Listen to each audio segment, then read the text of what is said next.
Ambassador Keth Moravian stood at the viewing port of Sol Prime Station and watched Earth turn slowly below him.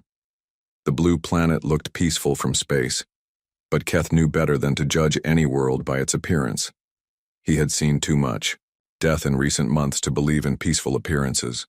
The Crimson Plague was killing his people. Not quickly, like a normal disease, but slowly and with great pain.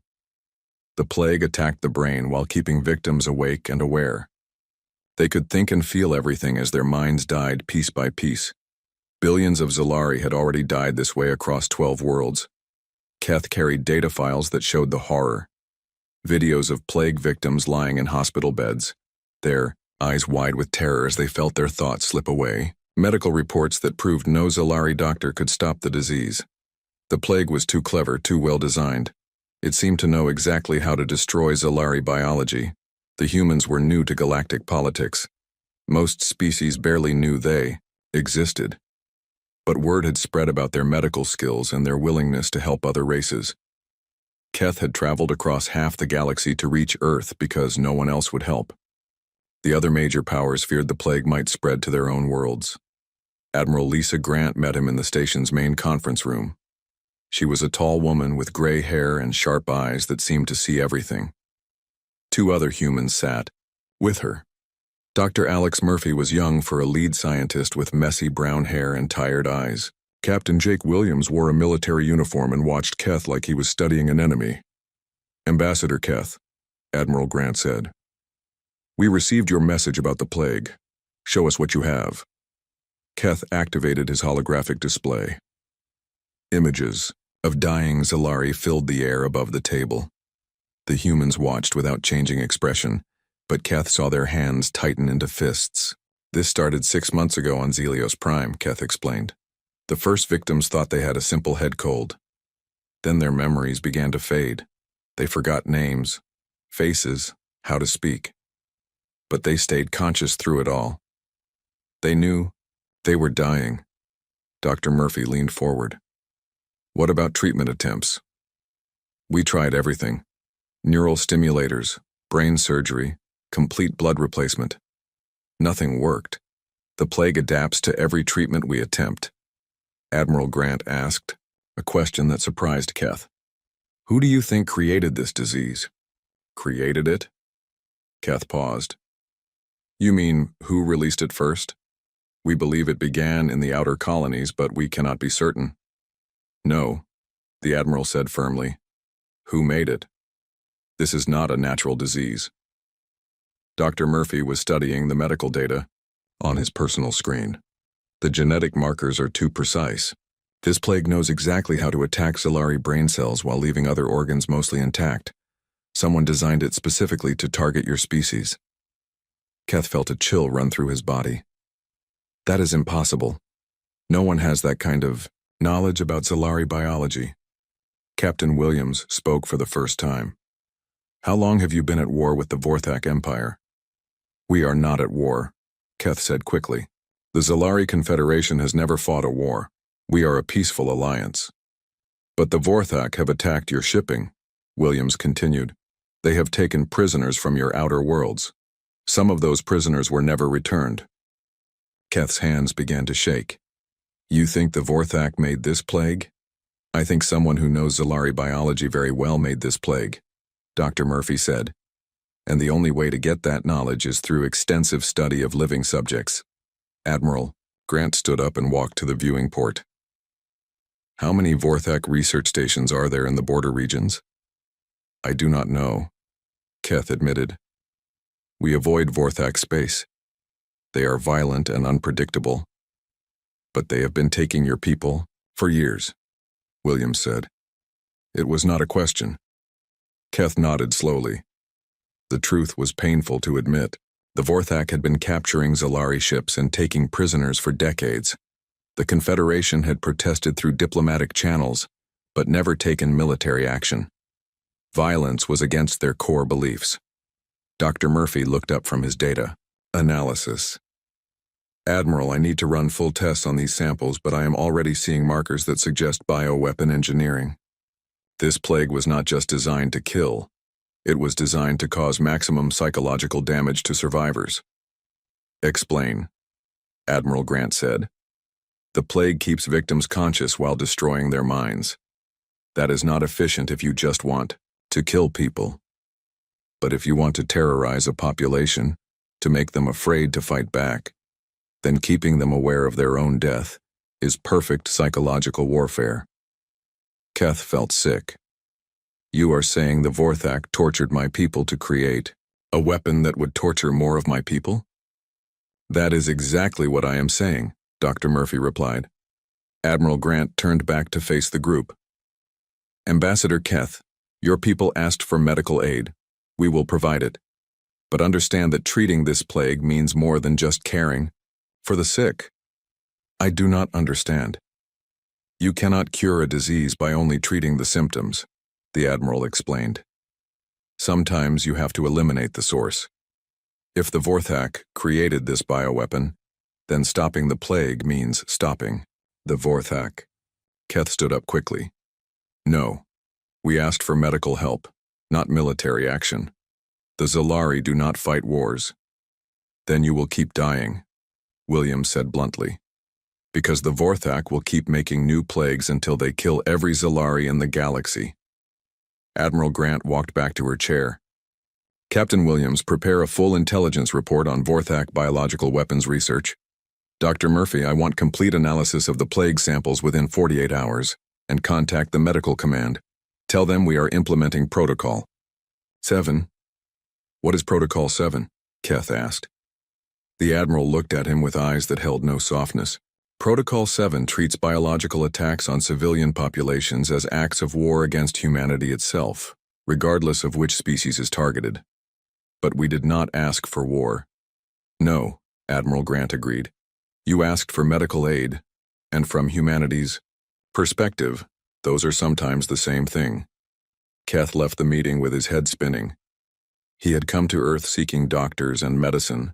Instead, he had found something he did not expect, a species that viewed healing and fighting as parts of the same solution. 3 days later, when human ships began arriving at Zelios Prime, Keth would understand what he had truly asked for when he requested Earth's medical aid. The human fleet dropped out of hyperspace 3 days after Keth's meeting on Sol Prime. He stood on the bridge of his transport ship and watched the impossible sight unfold before him. He had expected 1 medical ship, maybe 2. Instead, 7 massive vessels appeared in Zelios Prime's orbit. The hospital ship UHS Hippocrates was larger than anything in the Zalari fleet. 6 destroyers flanked it like guards, and the heavy cruiser UHS Boston hung behind them all like a sleeping giant. This is not what we agreed to, Keth said to Captain Tim Rogers, the human liaison officer who had traveled with him from Earth. Rogers was a young man with calm eyes and steady hands. This is exactly what you asked for, Ambassador. Medical aid for your people. That is a battle fleet, not a medical mission. Same thing, Rogers said simply. When you treat patients in a war zone, you need protection. The first shuttles arrived within an hour. Keth met them at the main spaceport in Zelios City, expecting to see doctors carrying medical supplies. Instead, he saw soldiers in white, armor carrying both medical equipment and weapons. Lieutenant Colonel Maria Santos stepped off the lead shuttle and immediately began barking orders to her troops. She was a small woman with dark hair and scars on her hands that spoke of hard experience. Perimeter teams, establish defensive positions around all refugee camps, she commanded. Medical teams, begin triage in sectors 7 through 12. Intelligence teams, start mapping disease spread patterns. Dr. Murphy emerged from another shuttle carrying equipment that Keth did not recognize. The devices looked like medical scanners, but they had military-grade hardening and weapon attachment points. Dr. Murphy, Keth approached him. What is all this equipment? Combat medical gear, Murphy explained while directing his team to unload more supplies. We designed it to work in active battle zones. The scanners can penetrate armor and detect biological weapons. The treatment pods can function even under enemy fire. But there is no battle here. The Vorthak are not attacking Zelios Prime. Dr. Murphy stopped working and looked directly at Keth. Not yet. But they will, once they realize we are here. More shuttles arrived throughout the day. Each one brought more humans who seemed to be both doctors and soldiers at the same time. They set up medical stations that looked like military command posts. They established treatment centers surrounded by defensive barriers. Keth watched a human medic named Sergeant Lisa Park treat a Zalari child with the plague. She worked with gentle hands while wearing full combat armor. Her medical scanner was strapped to a rifle. Her treatment kit contained both healing supplies and ammunition. "I do not understand your people," Keth told Captain Rogers. "Are they doctors or soldiers?" "Both," Rogers replied. "On Earth we learned that sometimes the best way to save lives is to be ready to take them." The human approach to the plague was unlike anything the Zalari had tried. Instead of focusing only on curing the disease, the humans began what they called source analysis. Teams of specialists studied not just how the plague worked, but where it came from and why it was designed the way it was. Captain Jake Williams arrived on the second day with an intelligence team. They did not look like any intelligence officers Keth had ever seen. They carried medical equipment alongside their spy gear and seemed equally comfortable treating patients and gathering information. Williams set up his operation in the main hospital, right next to Dr. Murphy's research lab. "We need to map the plague's genetic structure against known biological weapons," he explained to Keth. "If this is a Vorthak weapon, it will have their genetic fingerprints. Why does it matter who made it?" Keth asked. "Can you not just cure the disease?" "We can treat the symptoms," Dr. Murphy said from his workstation. "But if we do not eliminate the source, the Vorthak will just create new versions, maybe ones that target human biology next." The breakthrough came on the fourth day. Dr. Murphy's team found something in the plague's genetic code that made all the humans very quiet and very angry. "Ambassador," Dr. Murphy called Keth to his lab. "You need to see this." The display showed a complex genetic map that meant nothing to Keth. But Dr. Murphy's explanation made his blood run cold. "This plague contains genetic markers from at least 50 different Zalari individuals," Dr. Murphy said. "The Vorthak did not just study your people, they experimented on them, living subjects, for years." Keth felt the room spin around him. "The prisoners, the ones who were never returned. They were used to create this weapon," Captain Williams confirmed. "The plague was designed using detailed knowledge of Zalari brain chemistry, knowledge that could only come from extensive testing on living subjects." Dr. Murphy highlighted sections of the genetic code. "See these markers? They show signs of intentional modification. The Vorthak did not just want to kill your people quickly. They wanted them to suffer. They wanted the survivors to be traumatized. This is biological warfare designed for maximum psychological impact," Williams added. "It is meant to break your will to resist, not just reduce your population." Keth sat down heavily in a nearby chair. "How many of my people did they torture to create this?" "Based on the genetic diversity in the weapon, at least several hundred," Dr. Murphy said quietly. That evening, Keth watched the human medical teams work. They moved through the refugee camps like soldiers on a mission, but their mission was healing. They treated Zalari patients with equipment that could function in combat zones and skills that came from years of battlefield medicine. Lieutenant Colonel Santos found him sitting alone outside the main medical station. "You look troubled, Ambassador," she said. "Your people are preparing for war," Keth observed. "We are preparing to do our jobs," Santos corrected. "Our job is to stop this plague and prevent future ones. That means going after the source. The Zalari do not fight wars." "I know. But humans do. And sometimes that is what it takes to protect the innocent." That night, Captain Williams received a priority communication from Earth. Keth could not hear the conversation, but he saw the results. Within an hour, Williams was issuing new orders to his intelligence teams. "What is happening?" Keth asked. Rogers looked grim. "Admiral Grant has authorized expanded operations. More ships are coming." "How many more?" "Enough to finish the job." 2 days later, more human ships began arriving in the Zelios system. These were not medical vessels. They were warships, led by the massive dreadnought UHS Philadelphia. Keth realized that his simple request for medical aid had triggered something much larger. The humans had not just sent doctors to treat a plague. They had sent a military force to eliminate the people who created it. As he watched the human battle fleet take positions around his homeworld, Keth began to understand what Captain Rogers had meant. To humans, protecting the innocent and fighting their enemies were not separate actions. They were the same thing. The medical mission was becoming a war, and the humans saw no contradiction in that at all. Admiral Rick Thompson arrived aboard the dreadnought UHS Philadelphia with the largest human battle fleet ever assembled in galactic space. Keth met him in the temporary command center that the humans had built in Zelios City's government district. Thompson was an older man with gray hair and hands marked by old burn scars.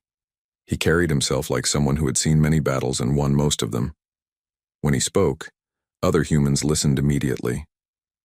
"Ambassador Keth," Thompson said without any greeting ceremony, "I am here to inform you that the United Earth government has formally declared war on the Vorthak Empire for crimes against sentient life." Keth felt his legs go weak. "War? We asked for medical help, not military action." "You got both," Thompson replied.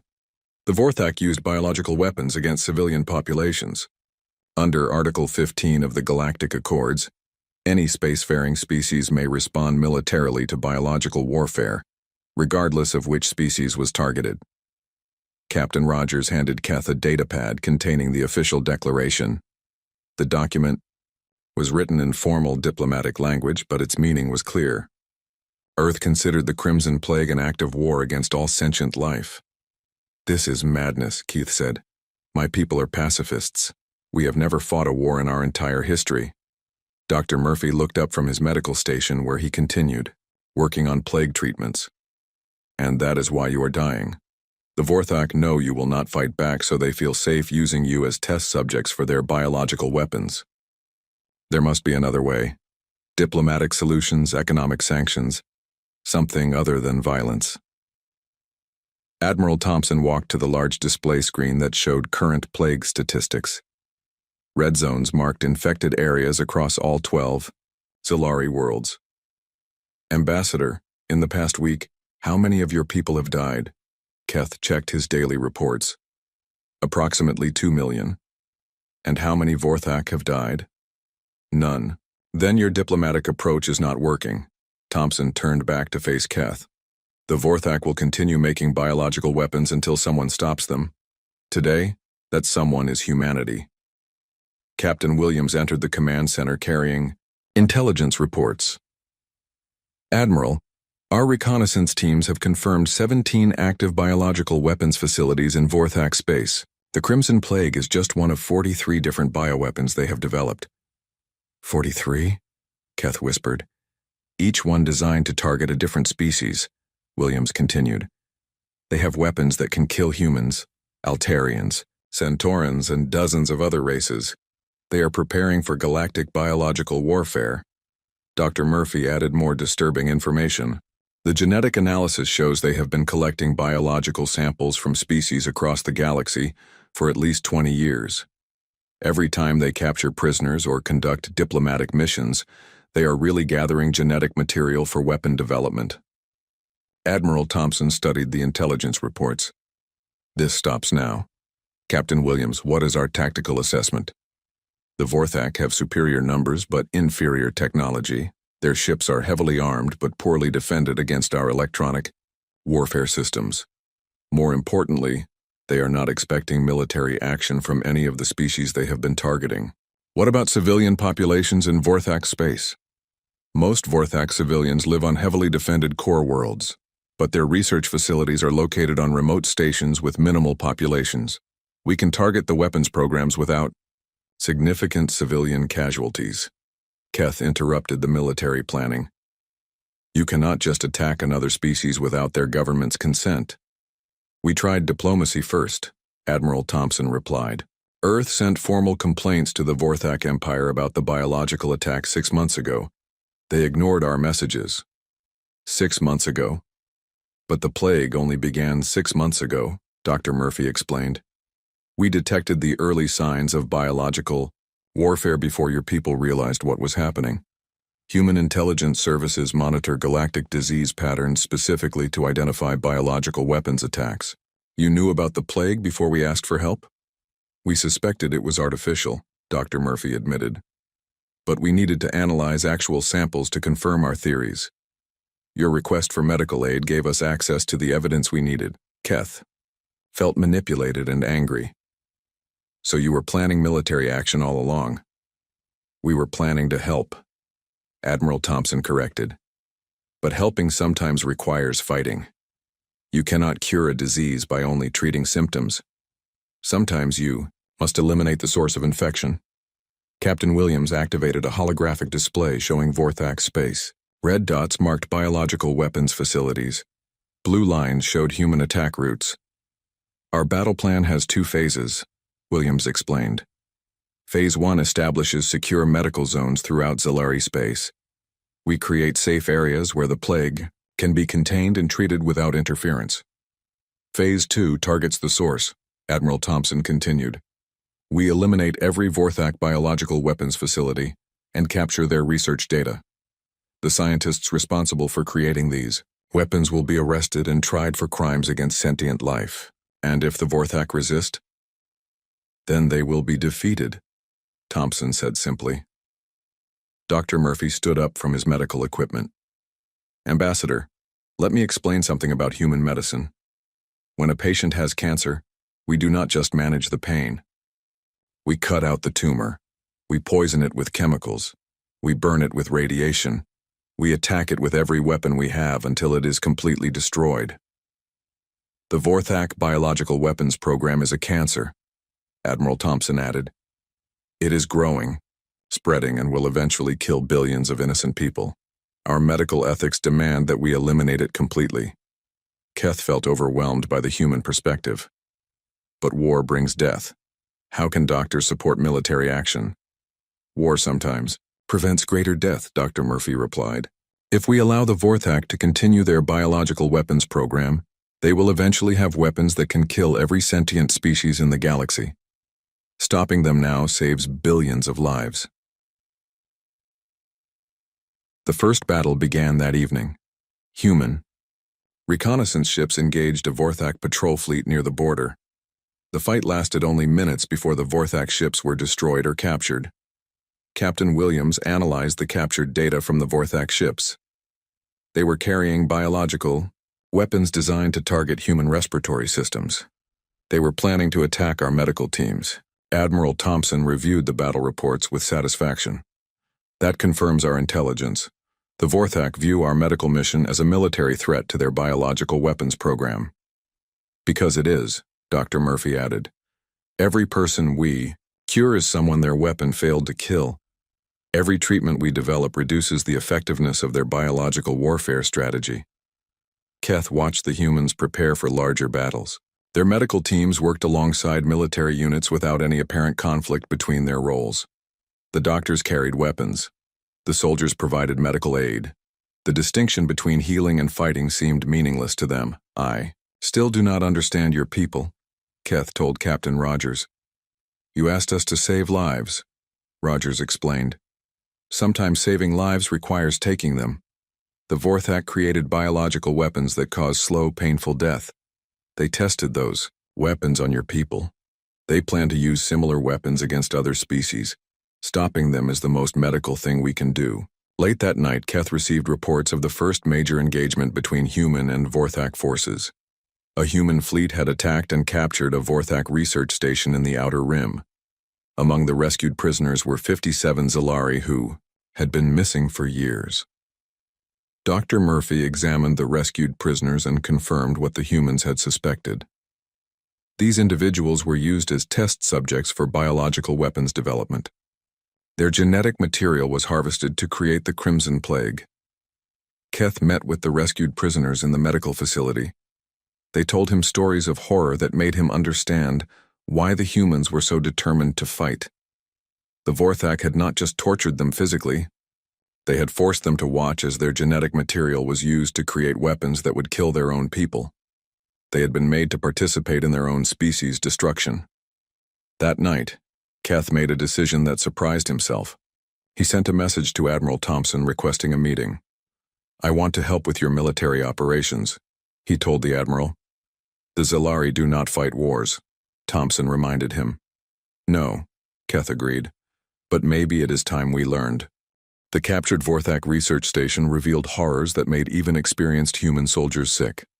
Dr. Murphy led a team of investigators through laboratories filled with biological weapons designed to target dozens of different species. "This is worse than we thought," Dr. Murphy told Admiral Thompson during their daily briefing. "They have weapons that can kill through skin contact, airborne transmission, food contamination, and even sexual reproduction. Some of these diseases are designed to remain dormant for years before activating." Captain Williams studied the captured data files. They have detailed biological profiles for over 200 species. Every major galactic civilization is represented, plus dozens of minor ones that most people have never heard of. "How long would it take them to deploy these weapons?" Admiral Thompson asked.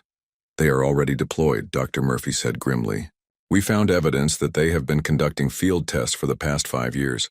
Small outbreaks that looked like natural diseases, but were actually weapons tests." Keth felt his stomach turn. "You mean other species are already dying from Vorthak biological weapons, the Altarian flu epidemic 2 years ago, the Centauran fertility crisis, the Rigelian neural disorder? All of them were biological weapons attacks disguised as natural diseases." Admiral Thompson slammed his fist on the table. "They have been committing genocide across the galaxy and no one realized it." Commander Beth Taylor entered the briefing room carrying reports from her ship, the destroyer UHS Mercy. She was a tall woman with red hair and the kind of calm confidence that came from years of combat command.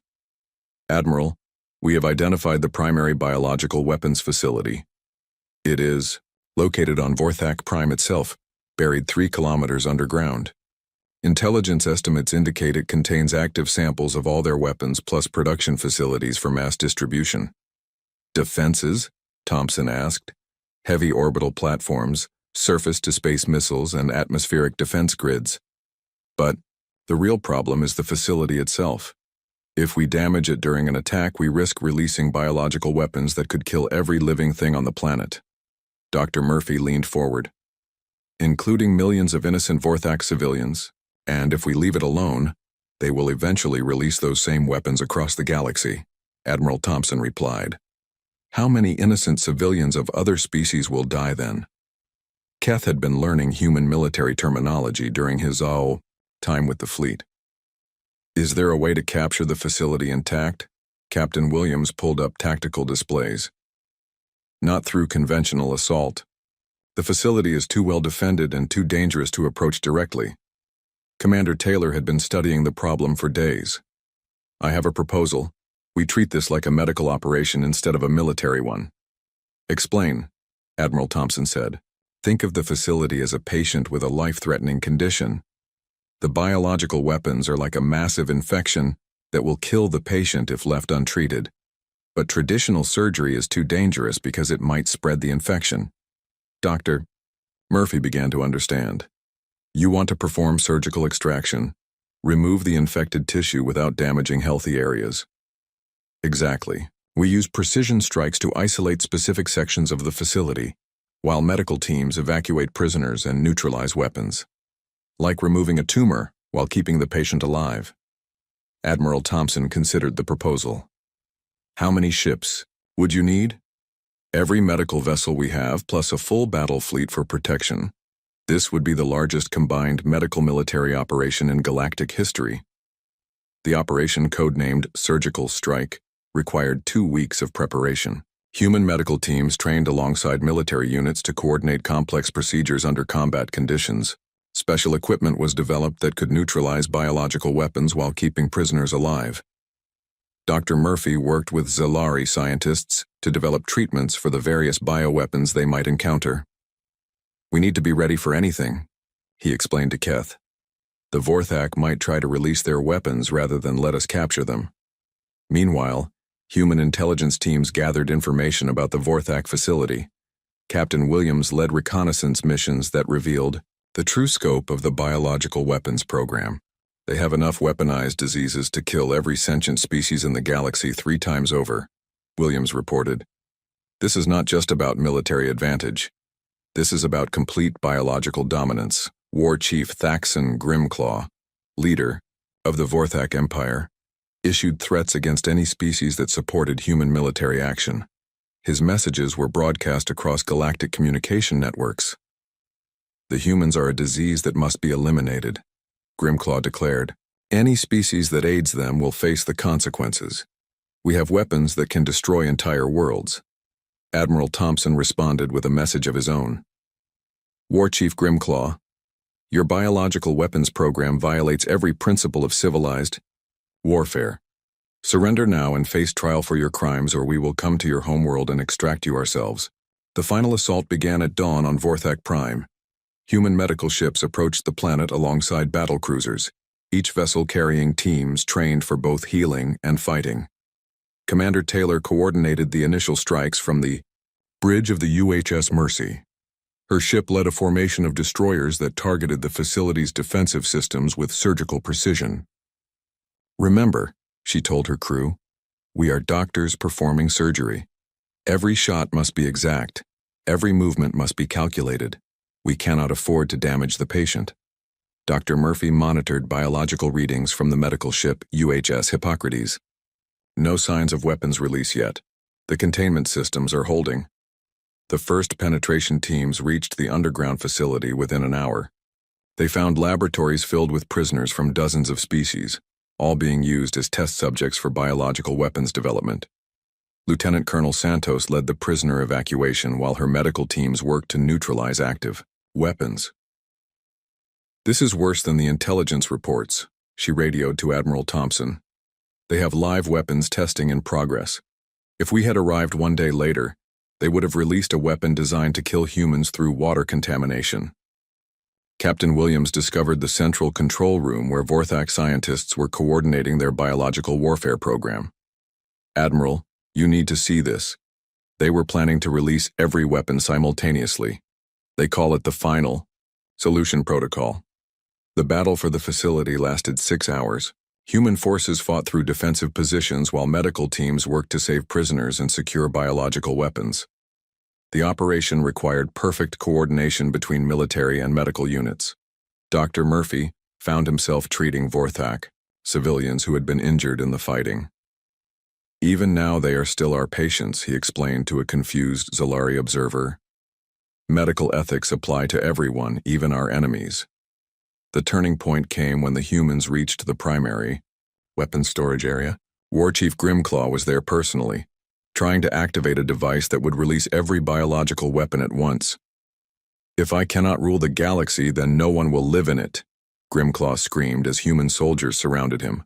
But he was stopped by an unexpected source. Dr. Crex Thornscale, the facility's chief medical officer, shot Grimclaw with a stun weapon before he could complete the activation sequence. I became a doctor to heal, not to commit genocide, the Vorthak physician said as he surrendered to the humans. Dr. Thornscale had been secretly documenting the atrocities committed in the facility. He provided the humans with complete records of every biological weapon and every test subject. I listened to your medical broadcasts, he told Dr. Murphy. Your concept of first, do no harm made me realize what I had become part of. I could not let them destroy all life in the galaxy. The facility was secured, but the victory came at a cost. Several human ships were damaged, and dozens of personnel were injured by biological weapons that had been released during the fighting. Dr. Murphy worked for days treating both human and alien casualties. This is what victory looks like in biological warfare, he told Keth. Even when you win, people still die from the weapons that were already deployed. But the captured facility contained more than just weapons. It held the complete database of Vorthak biological warfare research, including treatments and antidotes that they had developed to protect themselves. This information will allow us to cure not just the Crimson Plague, but dozens of other diseases that the Vorthak have been spreading, Dr. Murphy explained. We can save millions of lives across the galaxy. Admiral Thompson stood in the ruins of the biological weapons facility and spoke to the assembled human forces. Today we proved that medicine and military action are not opposites. Sometimes, the most medical thing you can do is fight. Sometimes the most military thing you can do is heal. The war was not over, but its outcome was no longer in doubt. The humans had shown that they could fight biological warfare with the same precision. They used to perform surgery. They had weaponized compassion itself. The final battle for Vorthak Prime began with the largest medical evacuation in galactic history. Human hospital ships worked alongside battle cruisers to remove over 50,000 prisoners from biological weapons facilities across the planet. Dr. Murphy coordinated medical operations from the command ship, while Admiral Thompson directed military actions. They worked as a perfect team, treating the entire planet like a patient in critical condition requiring immediate surgery. Prisoner evacuation is 70% complete, Lieutenant Colonel Santos reported from the surface. But we are finding more test subjects in hidden facilities. Some have been here for decades. Commander Taylor's destroyer UHS Mercy led precision strikes against weapons storage sites, while medical teams worked to neutralize biological agents. This is like operating on a patient covered in landmines, she told her crew. One wrong move, and everyone dies. War Chief Thaxon Grimclaw had escaped from the underground facility during the initial assault. Intelligence reports placed him in the planetary command center, where he was preparing a final, desperate gambit. He has access to orbital biological weapons platforms, Captain Williams reported. If he activates them, he can release weaponized diseases across multiple star systems. Dr. Krex Thornscale, the Vorthak physician who had helped the humans capture the research facility, provided crucial information about Grimclaw's plans. He calls it the Omega Protocol, Dr. Thornscale explained. Every biological weapon developed over the past 20 years will be released simultaneously. It is designed to kill all non-Vorthak life in the galaxy. Admiral Thompson made a decision that defined human military philosophy. We go after him directly. No orbital bombardment, no long-range strikes. We extract him like surgeons removing a tumor. The assault on the planetary command center required the most precise military operation ever attempted. Human forces had to fight through defensive positions while avoiding damage to the biological weapons control systems. Dr. Murphy accompanied the assault teams, carrying medical equipment designed for battlefield conditions. If Grimclaw activates any weapons during the fight, I need to be there to treat the casualties immediately. Keth, who had insisted on joining the operation despite his people's pacifist traditions, watched the humans prepare for battle. You are about to fight the most dangerous enemy in galactic history, and you are bringing doctors to the battlefield. We always bring doctors, Captain Williams replied. That is what makes us human. The battle for the command center lasted 4 hours. Human soldiers advanced through corridors filled with automated defenses while medical teams followed behind them, treating wounded and neutralizing biological hazards. War Chief Grimclaw was found in the primary control room, desperately trying to activate the Omega Protocol. His claws moved across control panels while he screamed threats at the approaching humans. You cannot stop the inevitable, Grimclaw roared. The Vorthak will cleanse this galaxy of inferior species. We will be the only survivors. But his plans were interrupted by Dr. Thornscale, who had accompanied the human assault team. The Vorthak physician used his medical knowledge to identify which control systems would cause the most damage if activated. The biological weapons release system has a medical safety override, Dr. Thornscale explained to the humans. If I can access it, I can prevent activation even if he completes the sequence. Dr. Murphy worked with Dr. Thornscale to understand the Vorthak control systems. This is like disarming a bomb while performing surgery, Murphy said. We need to neutralize the threat without killing the patient. The confrontation ended when Grimclaw, realizing that his plans had failed, attempted to activate a personal biological weapon that would have killed everyone in the command center. He was stopped by a precision shot from Captain Williams, who had been trained in both military tactics and medical procedures. Target neutralized, Williams reported. Medical teams are needed for prisoner treatment. Dr. Murphy immediately began treating Grimclaw's wounds. The war chief was unconscious but alive, his body preserved by human medical technology that could repair damage even to enemy leaders. "Why are you saving him?" Keth asked. "He tried to commit genocide against every species in the galaxy." "Because that is what doctors do," Dr. Murphy replied while working. "We save lives even when those lives belong to monsters. That is what separates us from them." The capture of War Chief Grimclaw and the destruction of the biological weapons program marked the end of active combat operations, but the medical mission continued for months afterward. Human medical teams worked across Vorthak space, treating victims of biological weapons and providing care to both former prisoners and Vorthak civilians who had been harmed by their own government's policies. Dr. Thornscale became the leader of a new Vorthak medical movement that embraced human medical ethics. "My people forgot that the purpose of medicine is to heal, not to harm," he said during a joint conference with human doctors. "We must learn to be doctors again, not weapons makers." The biological weapons database captured from Vorthak facilities provided cures for dozens of diseases that had been artificially created and spread across the galaxy. Species that had suffered from mysterious illnesses for years discovered that they had been victims of biological warfare.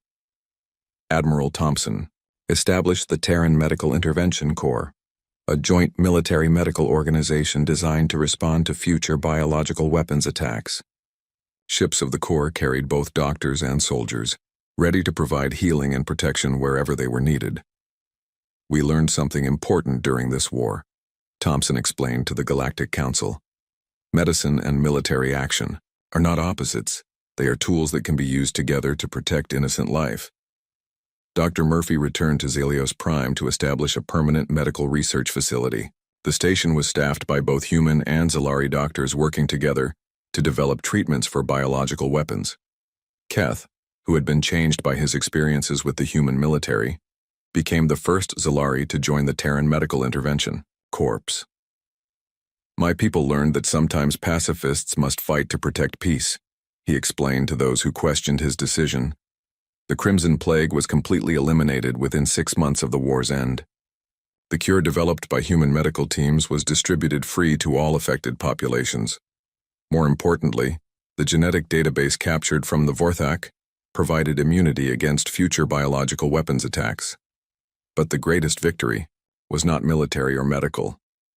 It was philosophical. The human approach to crisis resolution became a model for other species dealing with seemingly impossible problems. When the Altarians faced an energy crisis that threatened to destroy their civilization, they asked for human assistance.